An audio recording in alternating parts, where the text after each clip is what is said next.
Hoy en Pasión Natural viajamos hasta el sur de América, específicamente hasta Venezuela, hasta el mero centro del país, donde están los llanos centrales para conocer los peligros que existen al subir cerros muy altos. Y lamentablemente se perdió esa vida. Los beneficios de las aguas termales y la fangoterapia. Los baños termales son famosos por su poder curativo. Cómo evitar riesgos en ríos con posible contaminación. La misma población muchas veces contribuye a la contaminación de estas aguas. Cómo montar un campamento en medio de la nada, pero con aire acondicionado. El aire acondicionado que se utiliza en las carpas es el mismo que se utiliza en los apartamentos y en las casas. ¿Podría funcionar un refrigerador sin electricidad? Me pareció bastante inteligente. ¿Qué es lo que se conoce como tacamajaca? Se dicen también que esta agua ayuda para los riñones. Primeros auxilios en caso de mordeduras de serpientes. El contacto más peligroso que vamos a tener con la naturaleza. Cómo ordeñar una vaca. El ordeñador le amarra las patas a la vaca y luego amarra el becerro. Mitos y realidades del consumo de la leche recién ordeñada. La leche no está apta para consumo humano. La elaboración del queso llanero. Y allá viene a hacer queso, lo lava. Y mucho más. Solo aquí, en Pasión Natural.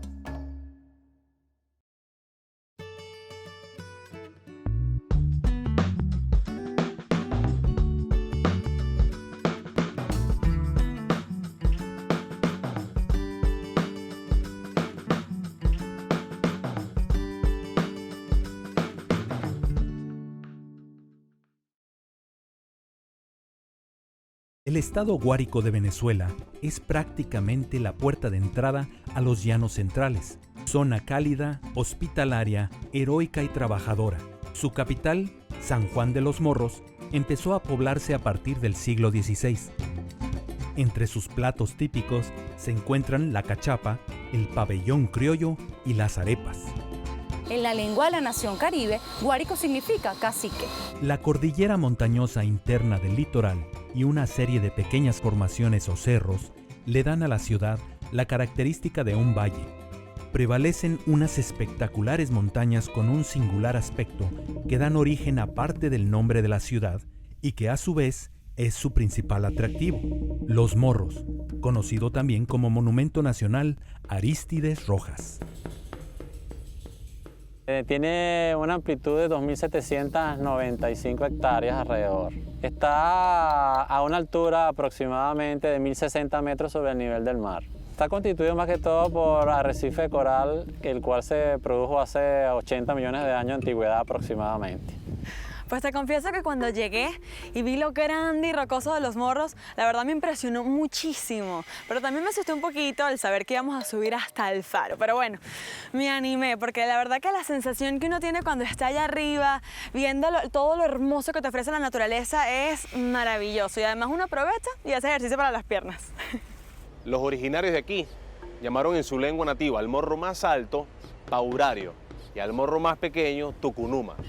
Los Morros es uno de los mejores destinos turísticos de aventura, porque para llegar al faro se necesitan de por lo menos 2 horas y media, entre caminatas en pendiente pronunciada, 20 escaleras de hierro, 2 escaleras de cemento.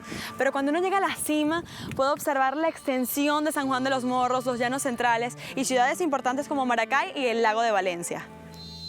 ¿Qué tal? ¿Cuánto tiempo tiene este morro hoy?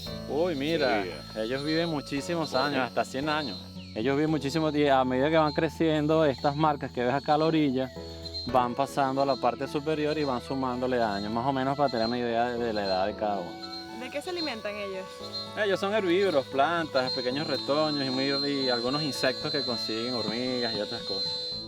Bueno, vamos a dejarlo que siga su vida.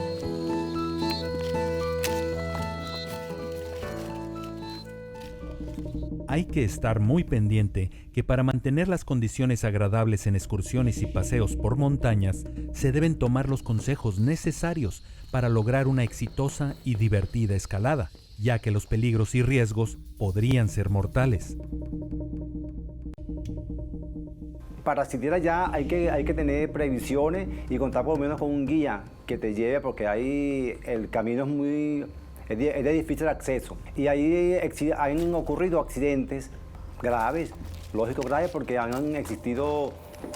muerto, ya que hay profundidades de hasta 800 metros Bueno, lamentablemente se perdió la vida de una joven subiendo el morro. Eran de un liceo de acá de nuestra ciudad que fueron con el profesor a subir al morro hasta la antena. Como es una zona bastante peligrosa y lamentablemente no llevaron los guías necesarios, iba solamente el profesor con 30 y tantos alumnos. Una de las jóvenes en una de las escaleras, que son metálicas y no es tan fácil subir sobre ellas, perdió el equilibrio y cayó al vacío, pues, y lamentablemente se perdió esa vida. Es bastante difícil subir hasta la parte superior, ya que hay zonas que son muy angostas. Y entre el morro y el precipicio solo hay 50 centímetros y a veces menos. Entonces lo ideal realmente sería que acudieran a los guías o a las personas indicadas para que este tipo de eventos no sucedieran. Antes de aventurarse a escalar cerros o formaciones rocosas tan irregulares como los morros de San Juan, es muy recomendable tomar ciertas precauciones. Lo primero que hay que tener en cuenta es que no todas las personas están aptas para poder subir debido a la capacidad física, a la condición física y a otras condiciones determinadas que pueda tener. Por eso es importante, antes de iniciar la actividad física, instruirse con cualquier médico o con cualquier persona conocida al respecto. Es importante considerar la parte de la hidratación debido a que se va a manejar mucho lo que es la parte cardiovascular, el esfuerzo físico, las caminatas, subida, manejar una buena hidratación, llevar como mínimo 2 litros de agua por mencionar una bebida básica, o también se puede llevar bebidas con suplementos energéticos o con electrolitos. Además es importante entrenarse sobre las marchas, las pisadas, debido a que es una estructura irregular, evitar que las personas puedan sufrir lesiones tipo torcedura de tobillo, que puedan presentar un esguince o una cortadura, y entrenarse sobre medidas básicas o primarias de qué hacer ante determinada situación. Cerca del centro de la ciudad, en San Juan de los Morros, se encuentran los baños termales. Se llaman aguas termales a las aguas minerales que salen del suelo con más de 5 grados centígrados, que es la temperatura superficial. Estas aguas proceden de capas subterráneas de la Tierra que se encuentran a mayor temperatura, las cuales son ricas en diferentes componentes minerales y permiten su utilización en la terapéutica como baños, inhalaciones, irrigaciones y calefacción. Tal es la efectividad de las aguas termales y de tan remotos tiempos que, siendo Antonio Guzmán Blanco presidente de Venezuela, hizo construir la primera carretera a la zona para acceder a esta fuente curativa que le había recomendado su médico de cabecera. Antonio Guzmán Blanco fue político, estadista, jefe militar de la Guerra Federal, caudillo del Partido Liberal Amarillo y presidente de la República en varias ocasiones entre 1870 y 1888. Los baños termales son famosos por su poder curativo. Esto se debe al alto contenido de sulfato que sus aguas tienen. Las aguas termales de San Juan son analizadas por el científico Adolf Ernst, el médico Luis Rodríguez y el rector de la Universidad Central de Venezuela, Pedro Medina, que era el médico personal de Guzmán. Después de esto, se decretó la apertura de la primera carretera a la ciudad para poder acceder a los baños termales. En el spa que se encuentra en los baños termales, se realizan tratamientos para la cara y el cuerpo, utilizando como base de ellos las aguas termales, y entre los cuales destaca la fangoterapia. Uno de sus mayores beneficios es su capacidad de activar la circulación sanguínea, movilizando el agua corporal cuando hay retención de líquidos, y con un poder asombroso de absorción, todo elemento tóxico que pueda contener radiaciones negativas es absorbido y expulsado por el barro. Las aguas termales nos brindan muchos beneficios. Recordemos que son aguas naturales que vienen de pozos profundos con abundantes minerales, entre ellos el más predominante es el azufre, de los cuales brindan grandes beneficios a nivel de lo que es la hidratación sobre la piel. Otro de los beneficios que podemos encontrar es su temperatura, son aguas calientes, lo que nos va a brindar un gran apoyo sobre las superficies articulares, dando mejoría para todo lo que es el dolor en las articulaciones y lo que es la movilidad de las mismas. Otro de los grandes beneficios que vamos a encontrar en nuestras aguas termales es la fangoterapia, que al igual que las anteriores brindan beneficios, que es rica en minerales, abundantes en productos naturales, que también va a tener gran beneficio sobre la piel. El principio de la fangoterapia es básicamente usar la arcilla termal, ¿verdad? Que la obtenemos del pozo donde brota, del manantial donde brota el agua termal. Un fango rico en sales minerales que ayuda a la hidratación de la piel. Otra de las cosas fantásticas que vamos a encontrar en las aguas termales es un ambiente de un relax total que va a actuar directamente sobre la parte psicológica de las personas que acuden allí, brindándole un gran ambiente antiestrés, y eso da una mejoría fantástica en lo que es toda la parte orgánica. La tierra es un elemento vivo que transmite a nuestro cuerpo sus propias energías, ayudando a reactivar y estimular las funciones naturales del mismo, por lo que los baños de fango son revitalizantes, aunque no haya ninguna dolencia a tratar. Al regreso, un río donde dicen que aparece una sirena. ¿Cómo acampar en medio de la nada, pero con aire acondicionado? ¿Podría funcionar un refrigerador sin electricidad?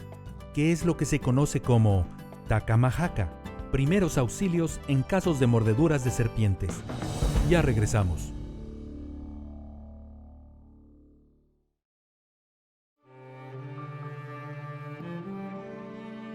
Nos encontramos en el estado Guárico, en Venezuela, donde la agropecuaria es la actividad económica principal. Guárico también ocupa en el ámbito nacional un lugar significativo en el cultivo de cereales como arroz, maíz y sorgo. En cuanto a la ganadería, destacan la producción de bovinos y porcinos. Y dentro de la actividad maderera, la producción de madera en rola se ubica en el 7º lugar del total nacional. A escasos kilómetros de la capital del estado, a orillas del río El Castrero, en una zona boscosa, se encuentra el balneario El Castrero, el cual posee numerosas caídas de agua, kioscos para parrillas y estacionamientos. Este se convierte en el destino recreacional favorito de los residentes de San Juan de los Morros y sus localidades vecinas. El Castrero es una parte muy atrayente, sus aguas son riquísimas, muy frías. La gente le fascina bañarse allí, tiene muchos cuentos, anécdotas de que ya existe una sirena, de que se ahoga a las personas que son, a los hombres que son mujeriegos. Tengo un poco de miedo de meterme al agua, ya que me contaron que existe la leyenda de que a los hombres que son mujeriegos se les aparece una sirena y los arrastra al fondo del río, a las aguas profundas. Yo no creo que sea cierto, pero probaré.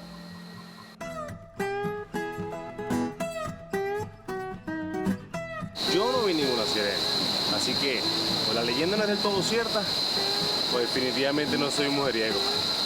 Realmente ese es un mito que la gente ha creado año tras año.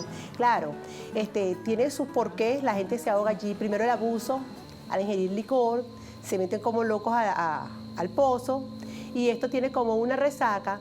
La resaca tiene como un remolino por la fuerte caída de agua que tiene. Entonces la gente se encuneta, cae en las piedras y por eso es que la gente se ahoga. Aun cuando el balneario cuenta con instalaciones acordes para recibir a la gran cantidad de temporadistas que visitan esta agua, existe mucha basura y contaminación en el área. La primera recomendación a la hora de usar el balneario El Castrero es el uso del calzado. ¿Por qué? Recordemos en primer lugar que son aguas empozadas, aguas de río. Que El Castrero es una comunidad donde hay muchas viviendas adyacentes, o sea, la misma población muchas veces contribuye a la contaminación de estas aguas.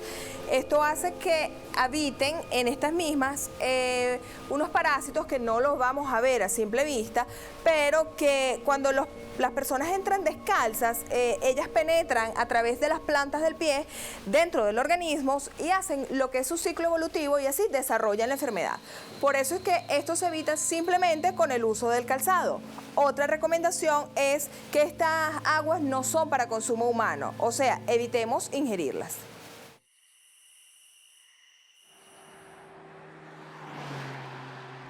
Avanzando más hacia adentro, en los llanos centrales de Venezuela, conseguimos un pequeño poblado, como los que ya no existen en Latinoamérica, donde predomina la tranquilidad y la seguridad de sus habitantes. A menos de 17 kilómetros de Altagracia de Orituco se encuentra un pueblo llamado San Francisco de Macaira. Este pueblo se fundó en el siglo XV y está ubicado detrás de las colinas vecinas a la hacienda La Elvira. El clima allí es excelente, divino, y la gente es muy simpática. Definitivamente que la altura son de 600 metros por encima de Altagracia y como es así, uno puede observar la belleza de los llanos guariqueños. El acento de esta comunidad es natural y arraigado de las zonas gracitanas, muy parecido al dialecto caraqueño, pero mucho mejor que el de la gente de la capital y con el respeto de la gente del campo. Del pueblo en la actualidad, una de las cosas que más sorprende son sus calles empedradas, porque es que en Venezuela ya no se estila este tipo de vías y esto hace que este pueblo en específico tenga como un aire de antaño. Y claro, esto es un lugar que está luchando entre la pobreza y el desarrollo de zonas excelentes para el cultivo de papa, de tomates, de cebollas y de locumo, que también se comercializa en esta zona. Su población varía entre 2.500 y 3.000 habitantes, que van desde morenos muy oscuros hasta gente con las narices respingadas y tez blanca. Eso se debe a que a un tiempo atrás las zonas altagracianas fueron objeto de muchas migraciones de canarios, que son los españoles provenientes de las Islas Canarias, y de griegos. De allí viene esta mezcla que hace de esta gente con variadas morfologías. Nosotros tenemos algo en particular que es que nosotros tenemos una gran cultura y eso se le hemos ido inyectando a nuestras generaciones, a nuestros hijos. Entre el estado Guárico y el estado Bolívar, a orillas del río Orinoco, se encuentra Parmaná, uno de los lugares más fascinantes, misteriosos y hermosos que la naturaleza ofrece en Venezuela. Pero antes de llegar, hay que hacer una importante parada en Espino, ya que es el último sitio donde se encuentra una estación de servicios y puesto para la compra de comida y bebida. Venimos de San Francisco de Macaira y en el camino para Parmana decidimos pararnos en esta comunidad llamada Espino porque me pareció bellísima, de verdad que tiene muchos colores, es un pueblo, a pesar de que está muy arreglado, parece un pueblo como muerto porque no hay mucha gente caminando ni nada por el estilo, ¿no? Pero sí, la verdad que la plaza es muy bonita, es muy amena, todas las casitas están pintadas de diferentes colores, entonces decidimos pararnos acá a disfrutar.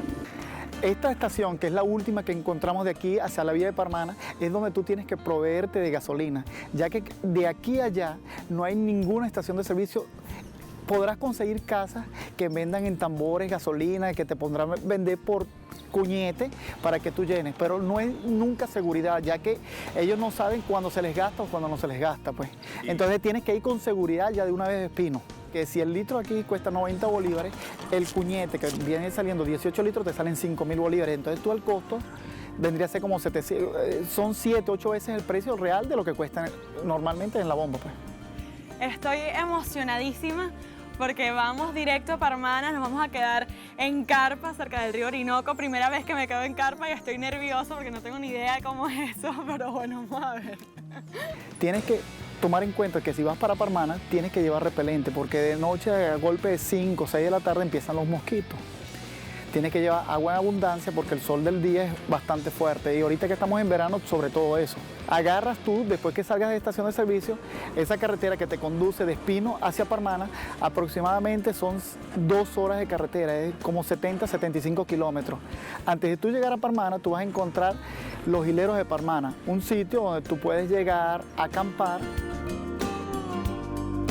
Al anochecer y acampar en medio de la nada en los llanos centrales, sin electricidad ni mayores comodidades, se viven diferentes situaciones y aventuras, las cuales son completamente novedosas y algo curiosas debido al descubrimiento de lo desconocido.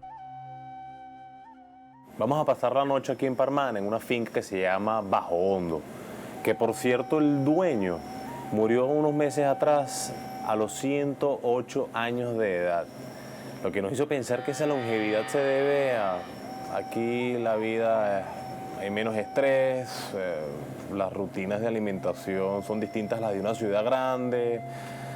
Definitivamente aquí la vida es mucho más tranquila. No, aquí la vida es tranquila. Tranquila. Aquí nos levantamos a las 6 de la mañana a ordeñar. Después que se ordeña, se echan las vacas, se echan los becerros. Después se trae la leche, se cuaja y ahí se hace el queso. Después del queso se trae el suero y se le echa a los cochinos. Se sale a la sabana a revisar ganado y muchas veces a cazar. Pues. Finalmente llegamos a la finca y estoy emocionadísima porque hicimos lo que tanto estaba esperando, que fue montar todo el campamento, las carpas y todo eso. Logré montar de hecho mi propia carpa con ayuda de Federico, de verdad que estoy emocionadísima. De hecho yo ni siquiera sabía que las carpas se ponían encima de las camionetas. Literalmente voy a dormir encima de la camioneta con la que llegamos hasta acá. Tengo hasta aire acondicionado. El aire acondicionado que se utiliza en las carpas es el mismo que se utiliza en los apartamentos y en las casas, pero son de 110 voltios y trabajan en un rango de 5 a 6.000 BTU. No, la carpa de techo viene cerrada y forrada, lo que hace uno es quitar el forro, doblarlo. Luego se estira la escalera, se le coloca los pasadores, se jala para dar tensión hacia afuera. A veces el colchón se queda pisado en el medio por el mismo piso, se templa hacia arriba, se estira lo más que se puede y se le busca el nivel. Una vez colocado el nivel, bien, si hay aire acondicionado porque hay mucho calor en el ambiente, uno le coloca su aire acondicionado con su planta lo más alejado posible y no termina de armar más nada porque queda cerrada. Pero en lugares soleados, que en la noche va a ser fresco y hay bastante brisa, simplemente se abren las ventanas, se le colocan sus tubos que queden tensos para evitar el rocío o si llueve se empose y ya. Aquí en Parmana no hay electricidad y las comodidades que se pueden tener son gracias a una planta eléctrica que funciona con gasolina. Lo curioso del caso es que hay una nevera que funciona a gas. Yo no había tenido la oportunidad de ver una nevera a gas, lo cual me pareció bastante inteligente porque la planta únicamente se prende en las noches cuando es necesario y así se ahorra el combustible que esta necesita para funcionar. El agua que se toma aquí viene del Morichal, que está justamente al lado de la finca. Esa agua es bombeada hacia las tuberías con una bomba de agua y de allí se pasa el agua a una tinaja. Y eso mantiene el agua frita, así bien fresquita, porque está por dentro lleno de losa, está cubierto de losa. Eso hace que el agua se mantenga durante todo el día con una temperatura bastante fresca, la verdad. Adentro, además, se le coloca un pedazo de tronco de árbol que se llama tacamajaca. Y eso hace que el agua sepa, tenga un dejo a sabor a anís. De hecho, es un poquito hasta dulce. Dicen también que esta agua ayuda para los riñones. Salimos de Espino y por fin agarramos carretera a Parmana. Una carretera nada fácil, bastante complicada, el terreno es engorroso, es irregular, huecos de repente, cambios de terreno, uno viene de Granza y entra en Médano. Si hay concentraciones de agua, se ponen unos barriales. De hecho, pasamos unos puentes que se han caído 2 o 3 veces antes y los han tenido que reconstruir para llegar a los destinos finales. Nosotros vinimos en un rústico, lo cual consideramos que es lo más apropiado para venir a esta zona, definitivamente. No creo que un carro pequeño llegue hasta acá con este tipo de terreno. Bueno, apenas llegamos a la finca y empezamos a caminar hacia el Morichal para conocerlo, claro, tuve que caminar por un camino lleno de tierra y de ramitas y yo estaba preparada con mi linterna, pero estaba, la verdad, asustadísima porque sé que hay cunaguaros, sé que hay babas, sé que hay insectos, sé que hay culebras, hay de todo. Y bueno, estaba ahí previendo porque estaba un poco asustada. Como estamos en temporada de sequía, no hay muchos mosquitos, pero sí hay plagas que son fastidiosas, más no te pican, entonces estamos bien. Debido a los variados tipos de culebras que se pueden encontrar en estas zonas de los llanos centrales de Venezuela, es importante conocer los primeros auxilios a los cuales debemos recurrir en caso de una mordedura de serpiente.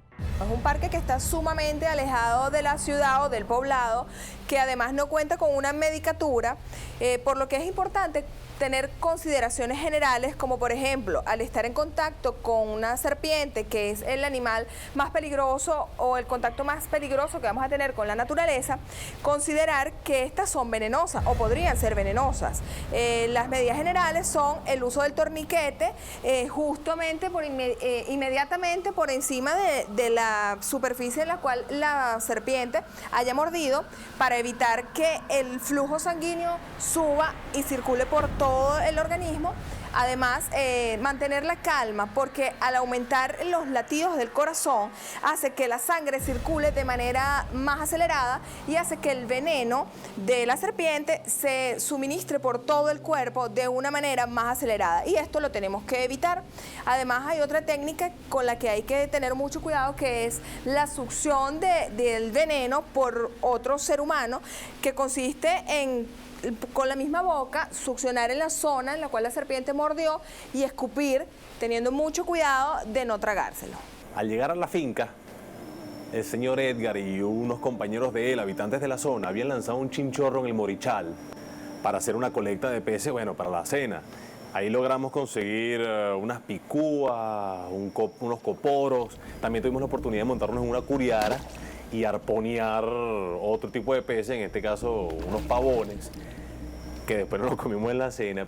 Vinimos a la finca con un grupo grandote y eso hizo que todo se volviera más ameno, ¿no? A la hora de una emergencia siempre tenemos una mano amiga. De hecho, montamos el campamento con la ayuda de todos ellos. Yo recomiendo esa manera, de verdad que así es mejor, porque llegamos aquí y no hay ningún tipo de señal. Los celulares se mueren, entonces es mejor tener un grupo que te pueda acompañar para este tipo de actividades. Y al regreso, cómo ordeñar una vaca. Mitos y realidades del consumo de la leche recién ordeñada. La elaboración del queso llanero. Ya regresamos.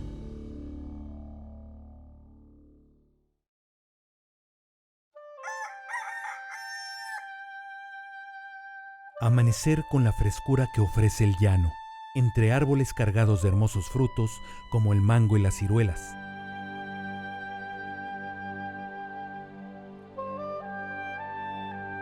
Deleitando nuestros sentidos con el sonido de los pájaros y el cantar de los gallos. Nada más placentero que un paseo a caballo y un refrescante baño en las aguas del río.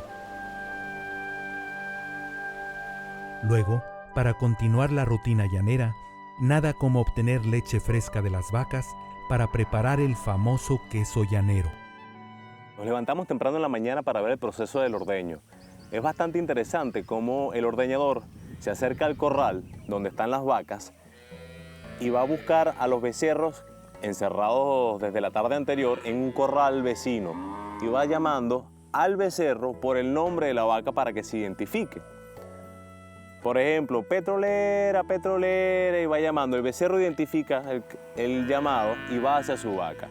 El becerro estimula la ubre de la vaca para que se sienta en confianza y la leche caiga más fácil. Pero entonces cuando ya el ordeñador ve esa acción, el ordeñador le amarra las patas a la vaca y luego amarra al becerro del pescuezo a la pata delantera. ¿Por qué? Para que el becerro no esté amamantando y deje el ordeñador hacer su faena como debe ser. Una vez que termina de ordeñar a esa vaca, suelta a la vaca, suelta al becerro, los deja ir, agarra el envase donde llenó la leche y lo vacía en un tambor. Una vez que vacía la leche en el tambor, vuelve al corral de los becerros para repetir la misma acción del ordeño. Cuando culmina con todas las vacas y los becerros, se sueltan las vacas por un lado y se sueltan los becerros por otro. Hay los becerros en la tarde los vuelven a encerrar para que ellos no se mamen, para que la vaca ese otro día tenga leche, pues. Los becerros se recolectan la tarde anterior para que no amamanten durante el día y se pueda hacer la faena como debe ser al día siguiente. Y allá viene a hacer queso, lo lava y ahí uno se va para la sabana por lo menos a revisar por ahí, la vaca paría. Para elaborar el famoso queso llanero, primero que nada se pasa la leche por un colador para eliminar los mosquitos o insectos que hayan caído en el tambor mientras se recolectaba la leche. Se deja enfriar hasta que ésta alcance una temperatura natural, aproximadamente entre 30 y 35 grados centígrados. Se le agrega una taza de cuajo en una temperatura ambiente que no diste mucho de los 35 grados y una cucharada de levadura láctica. Luego se remueve bastante hasta dejarla en reposo por 24 horas. A la mañana siguiente ya se puede saborear este exquisito y natural queso llanero.